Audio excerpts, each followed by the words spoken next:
মই চেলুট কৰিছোঁ এই মহিলাগৰাকীক, যাৰ নাম হৈছে ৰীতা চৌধুৰী। মই এইকাৰণেই চেলুট কৰিছোঁ, কাৰণ জুবিন গাৰ্গৰ সৈতে বা জুবিনদাৰ সৈতে যিটো ব্ৰডকাষ্ট কৰিছিল তেখেতে at the last moment, at the last time, for the last time. So' সেই ব্ৰডকাষ্ট কৰোঁতে তেখেতসকলে আৰ্নিং মানি হিচাপে পাইছিলে $2,909।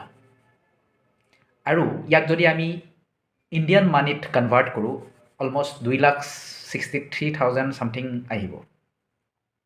গতিকে এই মানিখিনি বা এই পইচাখিনি তেখেতসকলৰ, যিসকলে কষ্ট কৰিছিলে, যিসকলে ব্ৰডকাষ্ট কৰিছিলে, তেখেতসকলৰ এইখিনি পইচা প্ৰাপ্য আচলতে। কিন্তু তেখেতে কি কৰিছে সেই পইচাখিনি তেখেতসকলে নিজকে নাৰাখি বা নিজে নাৰাখি জুবিনদাৰ নামত আধাৰশিলা স্থাপনৰ কাৰণে সেই পইচাটো তেখেতসকলে ইউটিলাইজ কৰিব আৰু ফিক্সড ডিপ'জিট কৰি ৰাখিব ফৰ 20 years। এই পইচাটো তেখেতসকলৰ আচলতে প্ৰাপ্য তেওঁলোকৰ, কিন্তু তেওঁলোকৰ মহানতাৰ পৰিচয় দেখুৱাই যে জুবিন দাৰ প্ৰতি যিটো মৰম, সহানুভূতি, আৱেগ, সেইটো প্ৰতিফলন ঘটাই আজি তেখেতৰ সেই পইচাখিনি আজি জুবিনদাৰ নামত উৎসৰ্গা কৰিছে।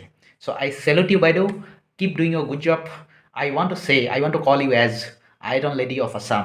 আপুনি এনেকৈ ভাল কাম কৰি যাওক, এনেকৈ আগবঢ়াই নিয়াৰ ক্ষেত্ৰত আৰু জুবিনদাৰ যিটো ইচ্ছা, যিটো আকাংক্ষা আছিলে, সেইটো পূৰণ কৰাত যাতে অকণমান হ'লেও সহায়ক হয়, তাৰ কাৰণে মই আপোনাক ধন্যবাদ জ্ঞাপন কৰিছোঁ এই পদক্ষেপ লোৱাৰ কাৰণে।